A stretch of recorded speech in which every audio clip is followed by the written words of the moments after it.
Ladies and gentlemen, it's time we talk about Furiosa. Brand new Mad Max prequel to Fury Road just came out. We saw it. VIP, world class treatment at Movies at the Square. And I have to say, this movie did not disappoint. I was scared going into this movie. Like, all the cutbacks, the setbacks, the changing of cast, all these, like, niggles in the way, and I thought to myself, like, Fury Road is a great movie, but do we need Furiosa? Like, do we actually need this movie?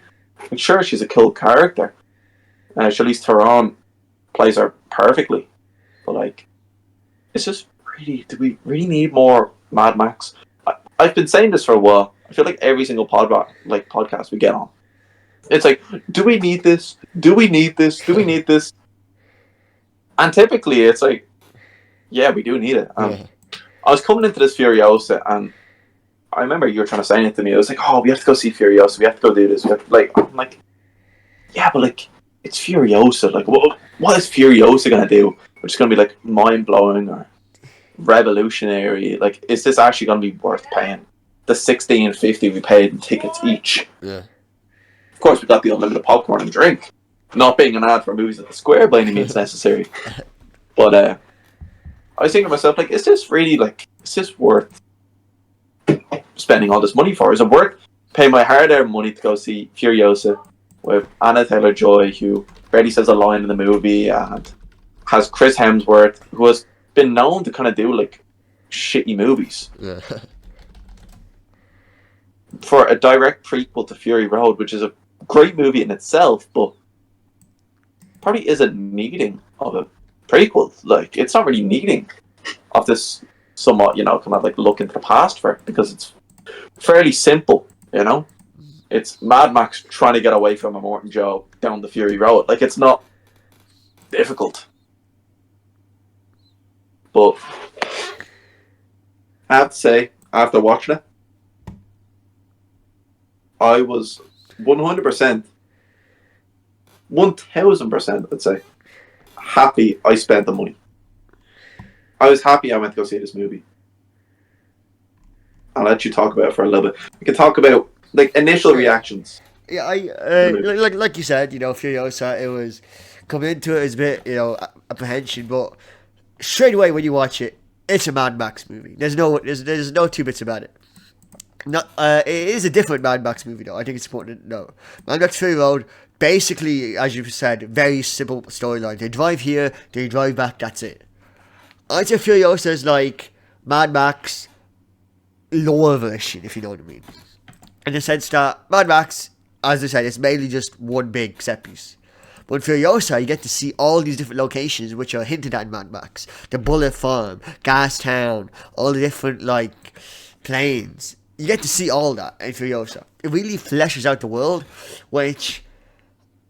I think going back, if you watch Fury Road after Furiosa, I think you'd enjoy it a lot more, because you think, oh, this is where these guys are from, this is where these guys are from, as opposed to just kind of imagining it and whatnot.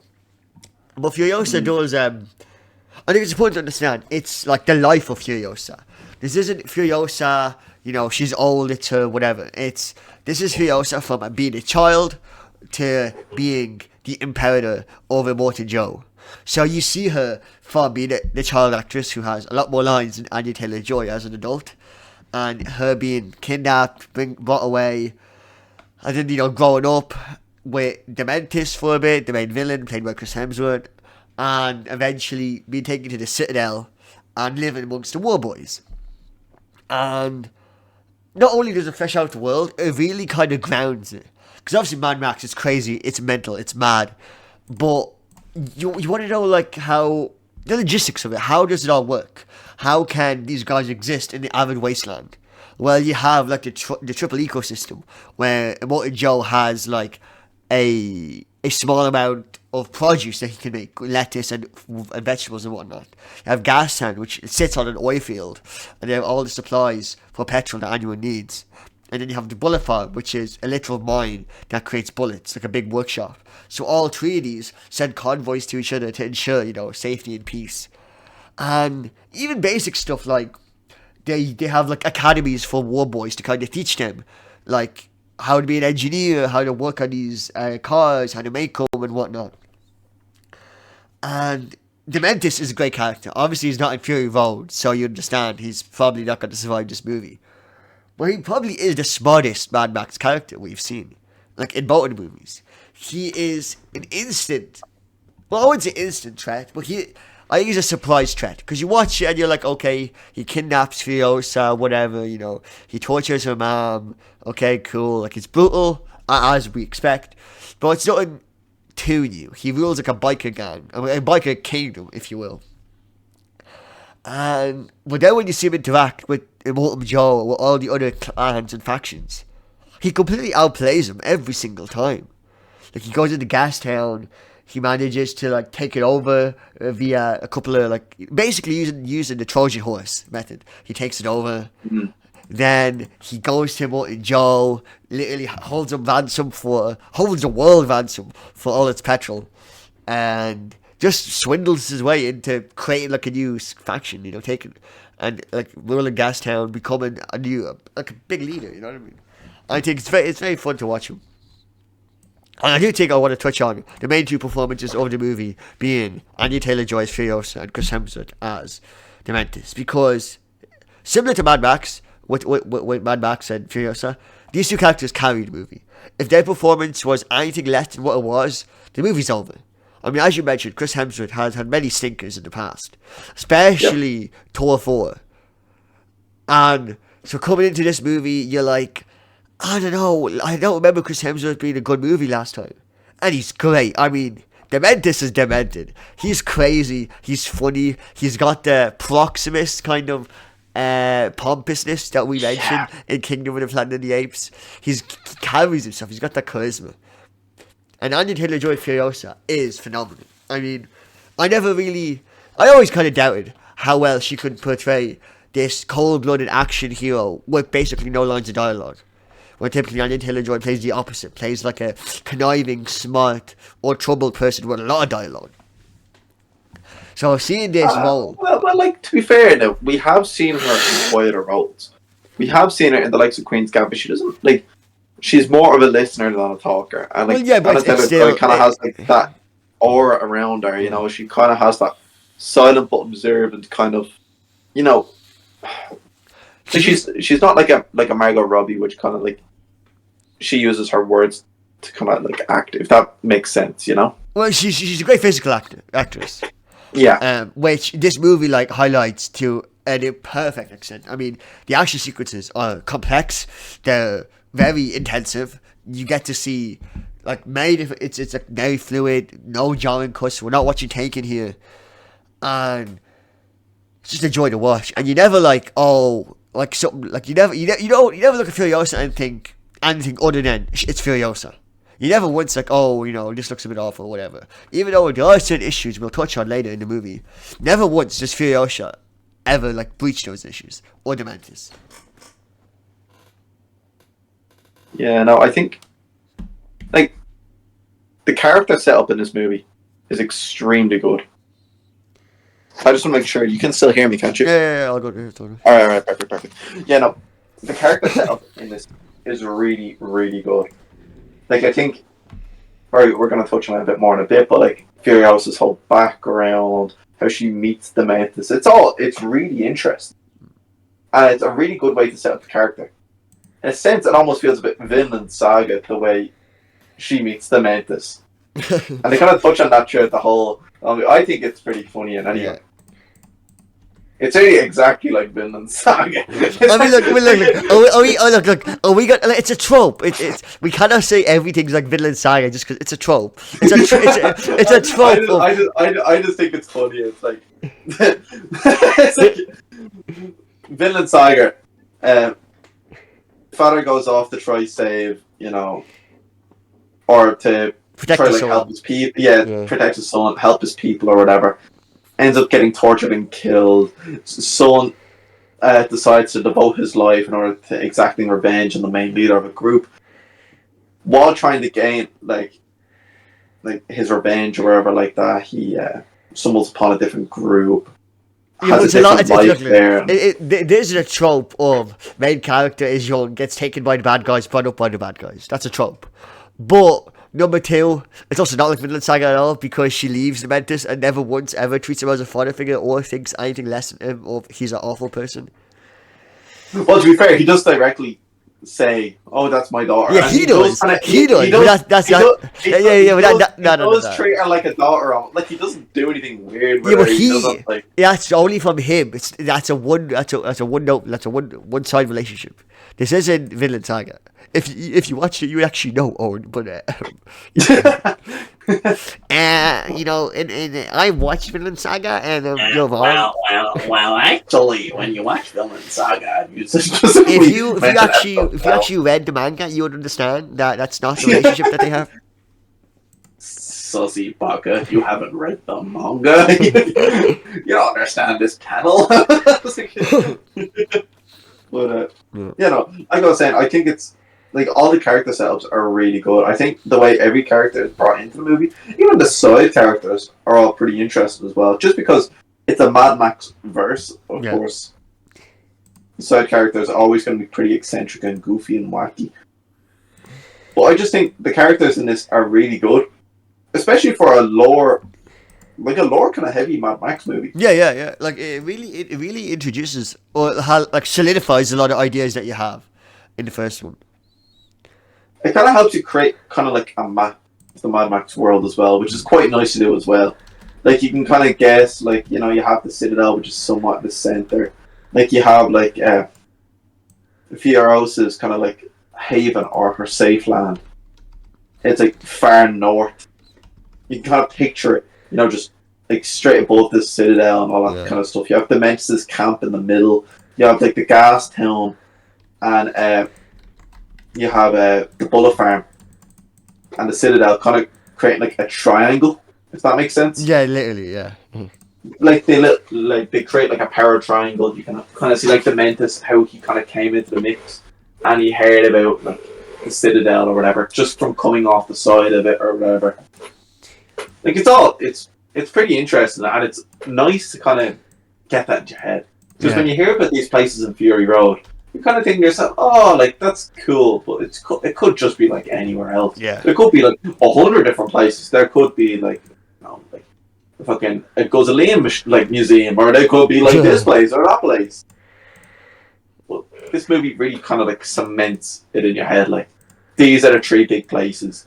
These are where all the action is. The Citadel is a lot fucking bigger than what you thought it was.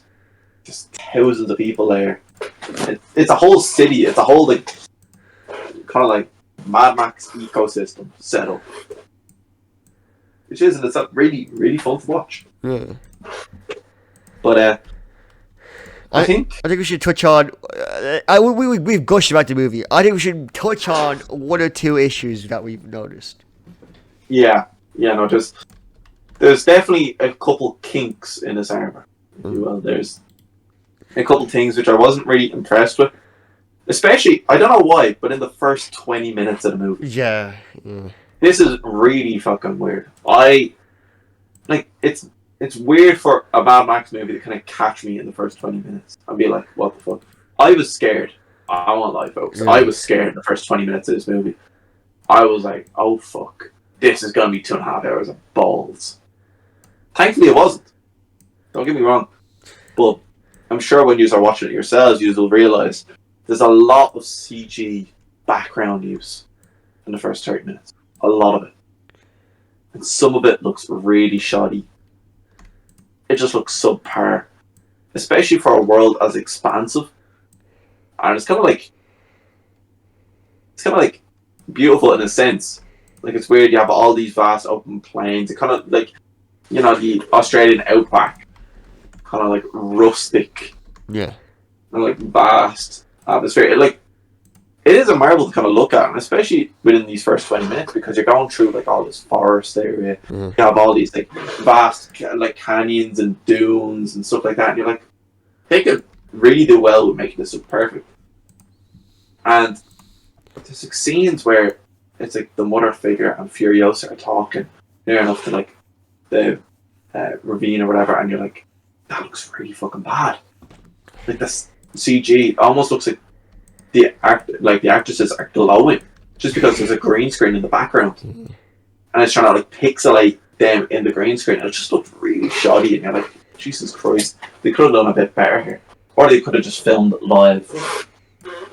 Those other instances where especially they're like on the motorbikes and stuff like that, and it looks really bad. You notice it really because Mad Max basically uses practical effects for everything else, but in these specific scenes, you can see like the background kind of just it's still when the head's moving, and it's like that's not right, and so it really pops for those few moments that it does exist. Or there's like situations where like characters are like I said, they're on the motorbikes, and it looks like wind is just being blown in their face. You know, to kind of make the hair move like they're on a motorbike. It just looks really stupid. You're like, what? It couldn't have cost that much to just get them on a motorbike in the outback. Like, it can't be that bad. I know, of course, they wanted close-ups or whatever. They wanted all these different characters talking, but just, I don't know, it just looked really off. But then it's weird. After the 20 minutes, it's gone. It's gone. It looks perfect. Yeah. And you're like, wow.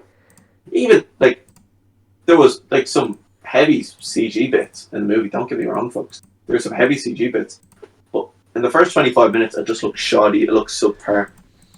You're going through the movie then after that. The Citadel is a perfect example. Oh. It looks perfect. You're like, wow. The massive skull carved into the rock. You're like, this is CG, but god damn, this looks so fucking cool. The war boys going across the zip lines and stuff like that. You're like, this is all CG, but it looks amazing. Even the whole like him flying to the ground and dropping the chargers. Like, man, this is insane. I don't know. CG, like you said, they were trying to find kinks in the armor. CG in the first 25-30 minutes, not to scratch. Yeah, 100%. What about you? What's a kink in the armor for you? I think the CG, especially, I think there were one or two moments I noticed in the Citadel when they're fighting, and then they use like the hooks to lift up the bikes. Yeah, that looked a bit off. Like some of it looked really good. Like some of the hooks looked perfect, and some of it when they connect to the bike, I'm like, oh no, that's not it. I think for me, the only issue I really do have is the CGI, and I think the pacing at the start is an issue. And it's hard to say because there's parts of the start I do like. I really do like some parts of the start, but I can't quite put my finger on it. When you watch it, it's not. I don't think the movie probably kicks in until they reach the Citadel. Before that, you're kind of like, oh, this is okay, yeah, this is all right. But you're not like, wow. You're kind of thinking, oh, okay, hopefully it gets good. And then it's phenomenal. And then it's like Mad Max. It's kicking. It's in 11th gear. But I think the start is just. I think you mentioned it as well. There's a big chase scene at the start, but it takes over a course of a couple of days, and the way it's shown is not like. I don't know. I feel like it doesn't feel very fluid. I was explaining this. It's very jarring. It is. Yeah. I completely forgot about this point, and yeah, no, you're dead right here. But basically, when we were leaving the cinema, like we were both saying it. You were saying, it's not too bad. But I think you kind of see now. It just, I don't know. I like thinking about it. It's just kind of like, So, folks, this is also within the first 25-30 minutes, and this is also the motorbike scenes I was talking about, which just looks like wind has been blown in the face. It looks heavily CG'd. But I think it's just the mother character. Whatever the mother character is in, it just looks awful. It looks kind of rancid. We could have had it could have been a directorial thing where that was one of the first things they did, and then they were like, all right, and then like the issues were happening with Warner Bros. And then like after that, when they sorted out, then like the rest was fine. I don't know. Maybe that actually could have been the case, because I don't know why. Just these first 25 minutes I was watching, I was like, Jesus Christ. Because so when you're watching it, it goes from like morning to night, like a flash, and you're like, so how much time has passed here? Like, I know you were saying like, oh, it's just morning to night, like it's just that night or whatever, but you actually don't know how many days she's chasing Furiosa. I just think it's not. like I'm not that bad about the morning and day. To me, it's just like the way it's done. It's so like start, and it's not. You watch it, it's very like like it's not fluid. You know, it feels very forced. See, I think there's just some movies which can do like a passage of time really well, and there's some movies which just can't do. Like Kingdom of the Planet of the Apes, actually, the passage of time really well. Yeah. Like the whole journey with Rocket it was really entertaining, and you could tell like time has passed. Yeah. But it's not like a sudden flash, and then it's like, oh, we're stopping, or oh, she's catching up and she's shooting them off the bikes, and oh, she's doing this and she's doing that. Like I don't really like that. Like you said, the start stop, the kind of like chugging along. Like I much prefer it to be more like fluid, or more like, let's just say like she was chasing them down. Then we get her killing them, and she realizes, okay, they're still going off for Furiosa, whatever. And she like chases them to the camp. Like that's fine. It doesn't matter if it's like over a few days, but don't like just like start. She kills one or two people. Stop. She's on the motorbike. No, it's night time. Start. She sees them again. Stop. She's on the motorbike. Like it's kind of weird. Yeah. But yeah, pacing at some points definitely kink in the arm. Trying to think of another kink in the armor for me. I could definitely think of one or two more things when we were outside the cinema. But for me, the only issue is the start. Like the second they get to the Citadel, the movie is just phenomenal and it doesn't stop. Yeah, everything kind of works really well. Other than maybe like how the fuck Furiosa's still alive. What do you mean? Like, they do a fuck. Like, I know it's a Mad Max movie, folks. I know it's a Mad Max movie, but I always like to base my stuff in reality. She gets like her arm chopped off. Yeah, but that's like, her leg is almost like fucking blown off. She's like fucking surviving fires, explosions. No. She's it's like the only major injury she suffers is the hand. Apart from that, like she's great. You're telling me this girl can like shrug off? She shrugs off her arm getting shredded. Yeah, but that's the life. Like if you don't shrug it off, you're like either shrug it off or die. It was either run away or die. And she chose to live. She chose to thrive. She chose to thrive. Let's think about Mad Max. He's plugged. He's like a blood bank for like half the first movie. They're plugged in. He's got like the wires and it's all connected. He goes through the whole like sandstorm with nothing on his face. Just like takes it. And that was like the mega sandstorm in Mad Max 1 where it goes up to like the sun. Yeah. Yeah, I remember that. And he's just chilling. Fucking wild. He's chilling. Bro is chilling. He's like, I'm Mad Max. Oh, by the way, I was right. Mad Max Fury Road does start with him in the car, and he has a beard, and then they nick him. They rob him. Oh, really? Yeah, I told you. You just don't remember anything about Fury Road. I was telling him, like, this, and this, and he was like, nah, that's not. They show a character in this movie. They show a character. I was so fucking convinced because they show a character in this movie which is Mad Max. They reference him. It's like at the very end when they're going home, and it's like a character with the same car, with the same gear, looking over a hill, and it's like, oh, it's not Mad Max. I'm like, oh, that's nice. And when it comes out of the movie, he's like, was that Mel Gibson? What timeline is this? What's going on? What's the order in these movies? How does Beyond the Thunderdome factor into this? I'm like, what? I did not say how does Beyond the Thunderdome factor. But you were thinking it. You were thinking. Do not lie to them. Do not lie. You were like, how does this fit into the continuity? I'm like, what do you mean how? Okay, so in my defense, we don't get a lot. Like we get the reference, of course. It's a Mad Max reference. I didn't know if they were referencing Tom Hardy's Mad Max, or because it looked like the classic Mad Max car, I didn't know if they were referencing Mel Gibson's character. Because we don't necessarily know that it's Mad Max. We don't know that it's Mad Max. Of course, we can tell with the car and all that it is. It's Mad the Max. same car he has in the first one. It's the exact same car. See, I thought it looked very similar to the classic Mel Gibson. They both Mad look the Max. same. Both of those cars look nearly identical. The classic one and the non-classic one. So, excuse me for taking away with the referencing classic Mel Gibson. Because Fucking Mad Max there. why? Like, you know, this is a prequel. You see, every single character here is in the next movie. They're all in this movie even ends with showing scenes from the next movie. Oh yeah, of course. Why would you ever be like, oh, that's Mel Gibson? Like, you should, like, Mel Gibson should never be entering your head when watching these movies. Just because, like, we see Anna Taylor-Joy as like young Furiosa, and then It's we not see, it's a reboot. It's not a continuity. Mel Gibson isn't young Mad Max. No, I'm not saying That's what you were Mel thinking, Gibson though. is no. You asked me that. Like, so you were wondering how did the other movies factor into this movie? So, my whole thought process was, I was like, we don't know how much time has passed between Anna Taylor-Joy in this movie and Charlize Theron in Fury Road.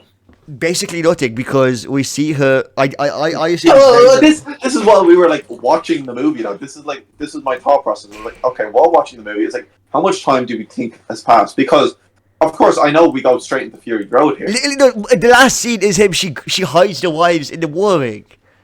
Yeah, she hides them in the war ring. Like, And Fury Road starts with her running away with the wives. see, I didn't know if it was one flip. Like, they have the 40-day war, and basically we don't actually see Anna Taylor-Joy's face after the end of the 40-day war. She has her back turned, and it's supposed to be like Charlize Theron. Like, you can watch the ending scene, because I was thinking about it. You can watch the ending scene. We don't know how much time has passed, and basically we have like Anna Taylor-Joy. She's like top dog or whatever. Well, you know, more joke, but like she's kind of like in her own right top dog. She goes, collects the wives. Yeah, she puts them in the war ring, which is where Fury Road starts. Yeah, fair enough. But in that space of time between the 40-day war and the starting of Fury Road, we don't see how much time has passed. I think it's assumed it's not much. A month to a couple. Charlize Theron as Furiosa is supposed to be kind of older. She's supposed to be on the same age as Mad Max, which is in around like 40. But Anna Taylor-Joy in the movie looks around 20-ish. And in the 40-day war, she looks around 20, maybe 25 at most.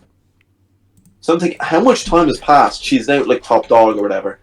It's not like she's immediately going to go off and betray a Morton Joe after the 40-day war. That just wouldn't make sense. What do you mean? She talks to a Stan, and the whole point is, I want to leave here as soon as possible. She only came back to kill the Mentor. She has no allegiance to Morton Joe. She doesn't give a fuck about him. She literally comes back and then takes two wives and bounces. That's her whole shtick. And then we also see the war rig was fucking destroyed. Yeah, well, you telling me the war boys can't whip that shit up in a month? Bro, did they also say the war rig is going to be like the biggest fucking like death machine on the road? Like this, is like the grand prize. This is going to take us. Like, they literally have it in, like, you mentioned it earlier on, the engineering class. Like, we got to make this. And then I forget the weapon on the back of it. The boom schlager or something. Yeah, the boom schlager or something like that. And they're literally talking about it. It's like, we're gonna make we're gonna make this on it. We're gonna put this, and we're gonna put boom schlager on it. And you're like, wow, this must have taken them some time. Oh my god, you're getting into semantics. You're getting into like look, this is Mad Max. You're thinking too much about it. You know what I mean? Like, this is too much brain power for Mad Max. This isn't Memento here. This isn't a Christopher Nolan movie. I just want to know how much time has passed. Well, you'll get to know. The ambiguity is what makes the movie. The movie won't tell you, and it won't want to tell you, because that's what it's about. It's bullshit. Tell me what you know. Tell me how much time has passed. A year, 2 years. Yeah. It is a shame, though, that Furiosa flopped in the box office due to the nature of cinema nowadays. Where, if there's no TikTok edit to be made of it, it's not selling. And that's kind of fucking sad. Well, no, look, after COVID, cinema has been completely different. Like, COVID changed the world, mostly, very, very heavily in cinema. Like, basically no one goes to cinema now. And even when they do, it's like how many times a year? And so Mad Max came out, fucking 9 years ago. This comes out now. If this came out like 5 years ago, it would be fine. But since it comes out in 2024, with the amount of shows, the amount of content we have now available, it's just, I feel like people are like, yeah, why? It's kind of like, it's the way cinema is going at the moment. Because it's no longer, it's just not cinema anymore. It's a movie. Yeah. The thing about it is, it's the issue where the expenses. Because back in the day, cinemas were cheap, movies are cheap, and so, you could just pump out a bunch, and then you could be kind of free. And even in the 2000s, you had movies like Matrix coming out, crazy movies on these crazy plots, original things, and, getting big. Matrix couldn't come out now. No one would ever greenlight Matrix now because of how much it would cost. Oh, no, it'd be $1 billion movie. It would be a billion. Well, think about all the CG and all the set action pieces and all that in the Matrix. Just the original Matrix. Are you telling me that CG would survive today? No, it'd be left in the chopping block. But that's what I'm saying. If we saw the Matrix now in the cinemas and we never saw it before, we'd be like, fucking, this CG is dog. No, when's the last time you saw the Matrix? I saw the Matrix, I'd say 2 years ago. Well, then you need to fucking rewatch it again because I'm not saying the CGI holds up, but it nearly holds up. It does not hold up. It holds up. It holds up. It holds up. No, if you saw for the first time ever, and you paid fucking money to go see the Matrix, and you were told this is a brand new movie that came out, I think the acting in it is great. I think the concept is great. I didn't see, man. The CGI is badass. The CGI is badass. The CG does not hold up. You're telling me when he stops the bullets, you're like, nah, that ain't happening. You're telling me, bro, no. When you watch him stop the bullets, or you watch the library open up and all that. If we saw that right now, if we saw that in Furiosa, we'd be like, that's fucking that's awful. That's awful. Nah. You're capping. You're just a hater. I am not a hater. I'm not a hater. We think it looks like a video game world. We're like, how do people not realize this sooner? And the CG is fucking dog. No. Think about it. Dude, yeah. Would you say that the Matrix budget would just be as much as Dune was? Just as much.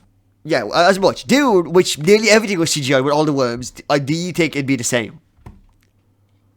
So if I was to make a Matrix movie, right? If I was to you said $1 billion. You said it's $1 billion movie, which is no. You said $1 billion. No. My words here are hyperbolic. They're not actually they're hyperbolic, are they? Oh. No. I'm not actually saying it's gonna be $1 billion movie, but I'd say maybe 500 million, maybe 500. 600. If Avatar: Way of Water was 350. Which every single... there's no stretch of realism in that movie. Everything is CG. How can it be 500 when it's Matrix? Man, if you want to make a good Matrix movie, with all the set pieces, all the action, everything's in it, you have to remember, Matrix is fucking heavy CG too. When he wakes up in the fucking pod and they rescue him, and he's looking around, all that vast area... Oh, no, you understand. I don't think Kingdom of the Planet of the Apes, which had talking monkeys, did every scene, was 150 million. No. Hold on a minute. They had fucking talking monkeys, but they're all they're wearing the suits. They're wearing the suits, and they just CG over the eyes and the mouth. No, they're not wearing. What they're wearing is black spandex with dots on them. It's all CGI. This isn't fucking Planet of the Apes in 1990s where they're wearing the clay. There's none of that. They have to wear somewhat similar fucking. They're not. No. Have you ever? I'm sorry. This podcast has turned into an educated Owen on how movies are made. No, they're wearing black spandex with dots on top of them to simulate the movements. There's no Nothing else on them. Everything else is CGI.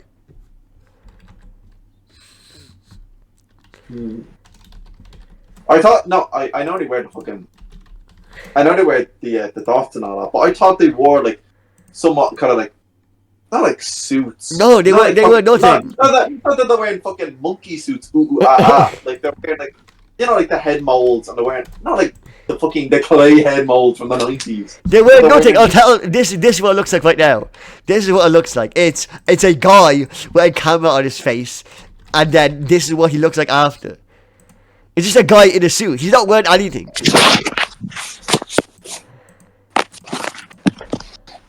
Let's see. Hold on, folks, while we relay information here. Folks, you're gonna have to look it up. Look up Planet of the Apes CGI, whatever. Look at this. It's a bunch of humans. Look at that. Look what I sent you. It's like 20 humans.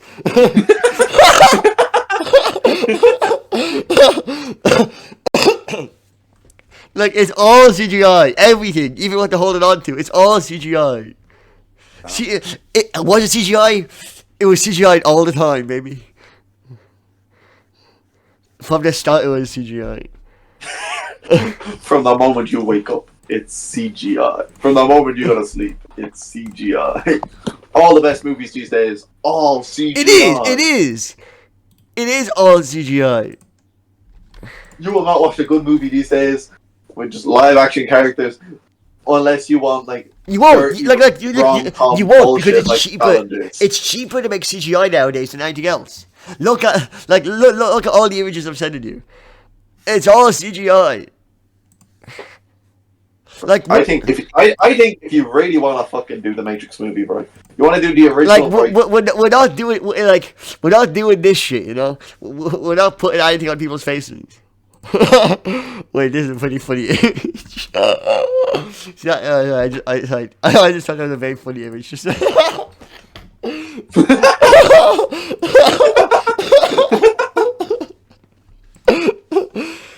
looks like a profile picture on Facebook.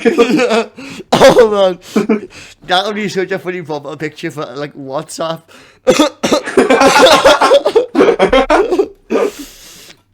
Oh yeah, but man, it looks like a LinkedIn photo. Oh, it's so. It looks like a fucking LinkedIn photo. Oh. Jesus Christ. That's so funny.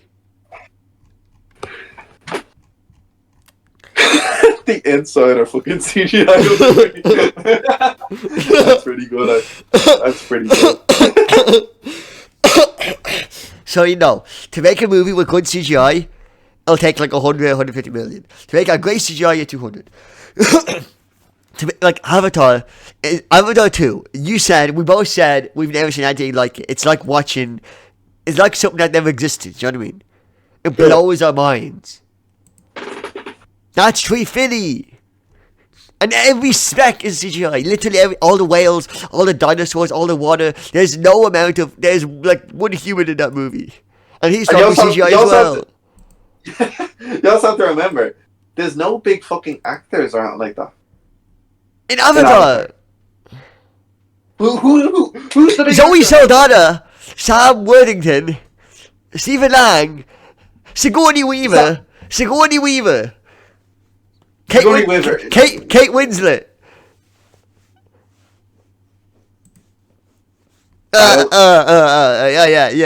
Yeah, sure.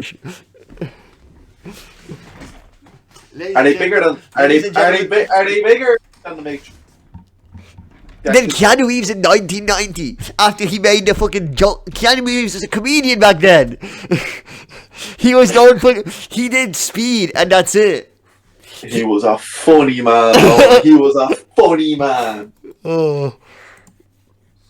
He made the jokes. I can't even fucking imagine Keanu Reeves as a comedian. Jesus Christ. I'm gonna show you. You need to see. It's Keanu Reeves. What's it called? It's like the adventure movie. Bill and Ted's Excellent Adventure. Oh, I've seen Bill and Ted. Yeah, I've seen Bill and Ted. Yeah, that's Keanu. Him acting like fucking goofy. Dumb and Dumber type shit. It's so the facial, bro. the facial expressions on that movie alone are hilarious. Yeah, but that's not an acclaimed movie. It's a fucking wacky bullshit movie. It's you know what? It's a fucking like it's a high movie. You watch it like high, and it's like, oh yeah, that's funny. You'd be like, oh my god. Man, it's like fucking Good Burger. What is Good Burger? Also, by the way, Keanu Reeves, like I don't think he asked for much, considering John Wick always has a tiny budget, and it's just Keanu. I don't think he's not fucking. I'm trying to think of a good example. He's not Robert Downey Jr. over here. Robert Downey asked for like 50 mil, please. John Wick won with a budget of 20 million. We're having Keanu Reeves, Alfie Allen, and Michael Nyqvist. Willem Dafoe, Lance Reddick, Ian McShane. We are completely off topic. John Wick 1 was a stacked movie and it was 20 million. So don't you go telling me none of that. Ladies and gentlemen, this was an educational piece on the budget of movies and how CGI affects it. CGI can be expensive if you do it badly. Ergo, King Arthur Legend of the Sword. But if you do it correctly, ergo most movies, it's fine. We need to get back on topic here. Well, yeah, Final ratings for Furiosa. Oh, that's What do we say? That's a tough one. I know, man. We said it once we watched it. I still hold the same opinion now. What do we say? 8.5? What do we say? No, I think 8.5 is too low. I'd say it's too low as well, but 9 is a bit. I think it's like 8.8. I was just about to say 8.8. I think, like I said it when we left the movie, I was like 8.6 to 8.9 seems like it's not H1 material. It's not hitting that 90% and above. You have to remember movies which the start is not up to scratch. The start is not up to scratch. We said Kingdom of Planet of the Apes. We gave that, what was it, a 90 to 93%? Like in around that margin. Yeah, but that movie was constant, like bussing us. It was. That's the thing. It's not hitting Kingdom of the Planet of the Apes. Yeah, it's not. No. But I think around an 85% to an 88%. This is just because of the final hour or so. I think 87. Hour and a half. Yeah, 87. I think 87 is fair because the movie, most of it's phenomenal, but there is that start that's kind of like a bit. Because look, it's not a slog to get to, but it is like a bump in the road. I think I could watch the action set pieces again. I just couldn't watch the movie for a while, which is another reason why I Which is funny because I disagree. I feel like I could watch it in a week with my family. I just couldn't. I couldn't. I could watch it if, let's just say it was on film 4 and like the movie was already like an hour in. I could 100%. I honestly, I wouldn't. I'd rather watch it like fully than like just now in. So like Mad Max, I couldn't. You're kind of like though. You're watching it, and like the starting doesn't really matter. Like the starting of the movie. You know she gets taken by Dementis. You know she's kind of treated like a slave, kind of like that halfy bullshit. You know, because she's a full blood. You know Dementis just going around looting and pillaging. And you know he meets a Morton Joe at the Citadel and he gets fucking wiped. That's like the starting of the movie. That's like an hour 20 minutes into the movie. I don't need to watch it again. Because I already know what happens. Yeah, but you know what happens. If we're getting into semantics like that, then technically you know what happens anytime you watch any movie again ever. Man, I've been rewatching the Dark Knight trilogy. And I'm really fucking enjoying it. I'm really enjoying it. But I couldn't just throw in a Dark Knight movie and just like leave it on in the background. Unless like fucking Batman Begins. Hey, don't you disrespect Batman Begins? I don't. No, I watched Batman Begins again. I heavily underrated it. Bro, I got that shit on VHS, baby. That shit's popping. Killing Murphy as Scarecrow is actually really fucking good. It's like, what? Liam Neeson as Ra's al Ghul pops off. Ra's al Ghul pops off. Liam, oh god, Liam Neeson. I've been kind of shitting on Batman Begins. I've been shitting on the Dark Knight trilogy as a whole. The Dark Knight trilogy is a classic. It's a classic trilogy. I've underrated it for so long. I was like, how does it hold up against like other classic trilogies, Lord of the Rings? Well, obviously, it's not Lord of the Rings. No, it's not Lord of the Rings level. Like you have. But like I was trying to say, like how does it hold up against other trilogies? Well, it clowns on the Taken trilogy. Oh No. They're taking fucking quadrilogy now. Dear God, there's fucking taking 4. And clowns on it. I don't know. Trilogy's overrated. But like, yeah, no, I have to say, I'm on to. So I watched Batman Begins, Dark Knight. I'll watch The Dark Knight Returns probably tonight or tomorrow night. But I'm really fucking enjoying it, and I have the best for last. Who can complain? It's not the best for last. Oh, I love The Dark Knight Returns. I love it. Dark Knight Rises is good, but it's not. It's not better. It's not better than Dark Knight. It's just not. Dark Knight is such a classic. Such a classic. Heath Ledger plays Joker perfectly. But yeah, no, I feel like the likes of Batman Begins, like you want to watch the starting because you want to see like how he meets. Like, You want to see him like falling down the well, like But like it has important themes which are then later established, which help like push the Batman character. Of course, it's like year one Batman, so of course you want to see like all the fucking the hidden like messages which he stands by and stuff like that. You want to see all this. Look, You want to see him obviously, saving. look. Look, yes, you're right. I do think Furiosa is not as rewatchable as like Fury Road. It's not, and that's No. why it's worth less. That's why it's an 8.7. That's why it's not a 9. Yeah, I 100% agree with that. 8.7 out of 10, folks. Not much more we can say about this movie. We're kind of diving into other movies when we don't really need to. I think that's about it. Yeah. 8.7 out of 10. I'm happy to leave it there, put it on the shelf, come back to it at a later date. Probably watch Fury Road. Get back in, like, I'll watch that after seeing Furiosa now. Might even, in a later podcast, rate that compared to Furiosa, how it holds up. If there is a future left for the Mad Max verse, I don't think so. Not for the next while, anyway. I think it's Not kinda, with the budget. There were supposed to be 2 more sequels, but due to the No. development hell and due to everything, it's not gonna happen. yeah, I think it's just they put it up on the shelf now. Yeah. Such as myself, I think such as the rest of the world. I think anybody who's a Mad Max fan should definitely go out and watch this movie. Anybody who's just a fan of action. Yeah, you like good. Go out. You like good movies. Just watch it. This is a movie you can kind of go out, you can turn your brain off, and you can just watch it. Yeah. That's the joy behind it. If you do get a chance to see it in VIP, unlimited popcorn, unlimited drinks, don't be afraid because it really did kind of make the movie as well.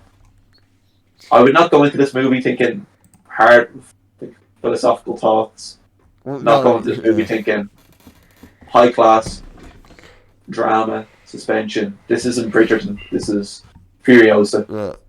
You're not going into this for the compelling lines of dialogue, unless it's from Dementis, where he's trying out like human boiled sausages and shit like that, or blood boiled sausages. Yeah. Yeah. I think that's it, folks. Yeah, that's it, everyone. So, we'll tune in a while. There's not much coming out anyway, but we'll tune in for like The Boys and a couple other things. So stay tuned.